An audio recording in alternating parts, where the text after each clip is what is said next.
দেখো বেবি, আমাদের ভিডিওতে আগের মতো ভিউ আসতেছে না। আমরা ভিডিও আরো কড়াকড়ি করতে হইব। কি বলো বেবি, ভিডিও সুন্দর করার লাই কি করতে হবে? আমি করব, চলো। বেবি, টিকটকে নতুন একটা ট্রেন্ডিং ভিডিও আছে, তুমি নাচো।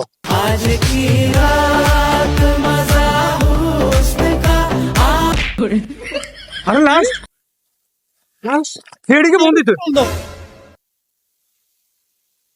হ্যালো সিআইডি স্যার, দেখো অভিজিৎ আজকে 3 মাস ধরে আমাদের কাছে কোনো কেস আসতেছে না।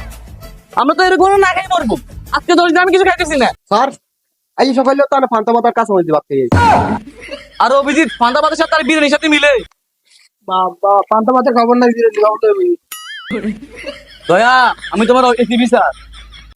দেখো দয়া, দেখো অভিজিৎ আজকে 3 মাস আমাদের কোনো কেস না আসার কারণে আমার একটা শাড়ি মনে আসতেছে। বলতাম বলেন।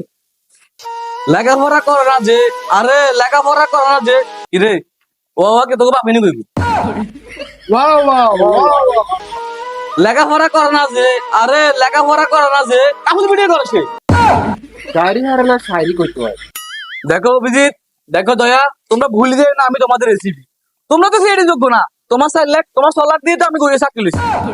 স্যার, আমরা তো 5 লাখ টাকা বুঝি ছাড়ি লিছি। আরে দয়া, সব জায়গায় সবকিছু বলতে নেই।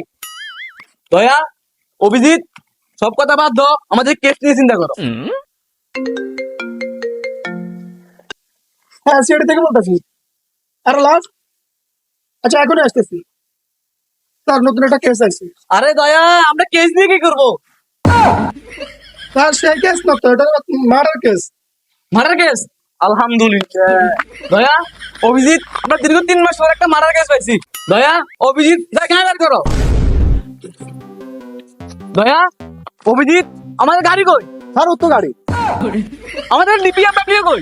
স্যার, 3 মাস ধরে কেস না থাকার কারণে গাড়ি বিক্রি করে আলেছি। দয়া, অভিজিৎ তোমরা একজন সিআইডি অফিসার হয়ে তোমাদের কেস চুরি শিখেছে কে? স্যার, আমরা তো শিখেছি। আরে ও দয়া, অভিজিৎ সব জায়গায় সবকিছু বলতে নেই। আরে দয়া, অভিজিৎ তোমাদের একটা ভুলের কারণে এখন আমি কেসটা সলভ করবি কি দিয়ে? স্যার, বিএমডব্লিউ আর কে লই আমু। আরে সস্তা সিআইডি আবার বিএমডব্লিউ। একটা বিএমডব্লিউ এর দাম কত জানো? চলো এখন এটা নিয়ে চলো। দয়া, অভিজিৎ তোমরা কি দেখতেছো? স্যার, আমরা বমু কোনটায়? আরে আমার বসে চিন্তা করো, তুমি ঠেলাও। আরে আমাকে না, আমাকে না, গাড়ি ঠেলো, গাড়ি।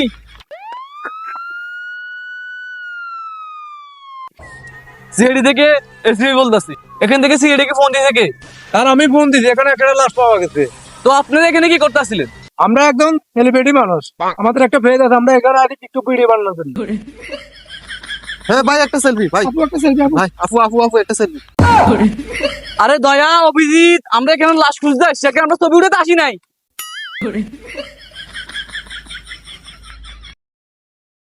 ভাই আমার আর আপুর একটা সলিউশন ভিডিও বানাতে চাই, এটা আবার টিকটক আইডিতে ছাড়ুম, ট্রেন্ডিং টাইপ।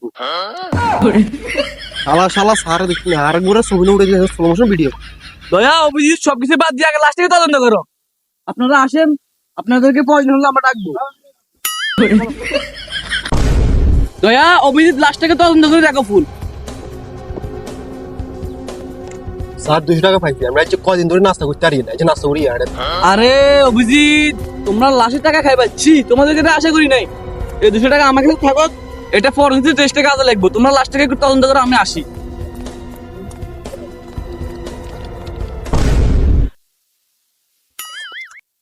স্যার, তদন্ত করতে করতে খিদে লাগে গেছে, দোয়ানা চলেন কিছু খামু। টাকা কই পাবি? আর 200 টাকা আইজি না। আরে অভিজিৎ, এই 200 টাকা আমি একটা গরিবকে দান করে ফেলছি। স্যার, তো আর মুখে কি মুচ্ছে? আর অভিজিৎ আমাকে কি দেখলে কি বড় লোক মনে হয়? শালুকে লাশের ভিতরে এমন কিছু পাওয়া গেছে যেটা দিয়ে আমি কি হ্যান্ডেল করতে পারবো? হ্যাঁ, জিমি পাওয়া গেছে একটা পেনশনের প্যাকেট। কই শালুকে পেনশনের প্যাকেটটা দাও। এটা তো দয়া আর অভিজিতের দিয়ে লইছি। দয়া, অভিজিৎ কই পেনশনের প্যাকেট কই? স্যার, আমরা তো ওইটা বেশি নাস্তা করছি। দয়া, অভিজিৎ তোমরা এটা কি করছো? তোমরা সাধারণত একটা পেনশনের প্যাকেট লোক সামলাতে পারো নাই, তোমাদের থেকে এটা আশা করি নাই। স্যার, আপনি তো 200 টাকা মারা দিতেন। শালুকে লাস্টে কিডনি, পিসি আর লিভারের কুলি বিক্রি করার ব্যবস্থা করো। সরি দিদি, এটা আমার দ্বারা সম্ভব না। আরে শালার ফুট, অর্ধেক টাকা তোর, অর্ধেক টাকা আমার। তাহলে তারা দেরি কিসে, সব কমপ্লিট আছে। অভিজিৎ, একটু জন্য বেঁচে গেলাম।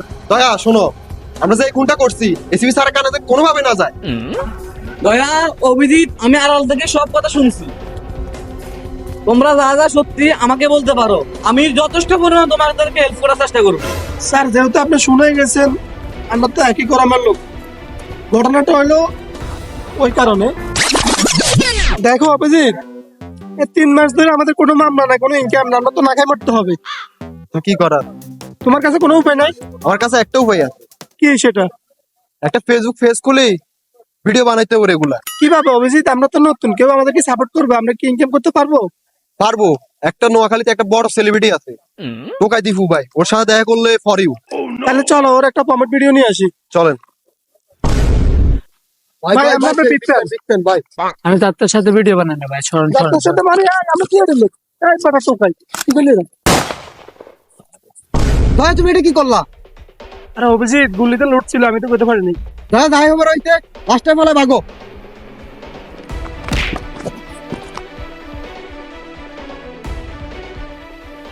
স্যার এই ঘটনা। বুঝলাম দয়া। দয়া অভিজিৎ, আমি যথেষ্ট পরিমাণ চেষ্টা করব তোমাদেরকে সাজা কমাই দেওয়ার জন্য। স্যার আরো কইছেন আঙ্গো সাদা কমাই দিবেন, অঙ্গে একটা যাবজ্জীবন দিয়েছেন। তাহলে শুনো দয়া অভিজিৎ, এই কেসটা সলভ করলে 10 লাখ টাকা ওপর থেকে পুরস্কার দেওয়া হবে। কারণ এই কেসটা ছিল একজন বড় কন্টেন্ট ক্রিয়েটার। তাই আমি 10 লাখ টাকা একা পাওয়ার জন্য তোমাদেরকে যাবজ্জীবন কেসে ভরে দিচ্ছি। भोसड़ी के बेटे बेटे अरे बेटा मौज कर दी